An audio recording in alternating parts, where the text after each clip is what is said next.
C Joseph Vijay எனும் நான்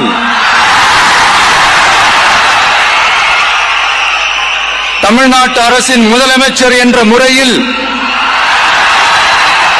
எனது கவனத்திற்குள்ளாவதும் தெரிய வருவதுமான எந்த பொருளையும் முதலமைச்சரின் கடமைகளை உரியவாறு நிறைவேற்ற தேவையான அளவுக்கன்றி ஒருவரிடமோ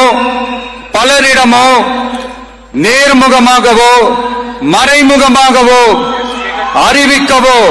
வெளிப்படுத்தவோ மாட்டேன் என்று ஆண்டவன் மீது ஆணையிட்டு உறுதிமொழிகிறேன்.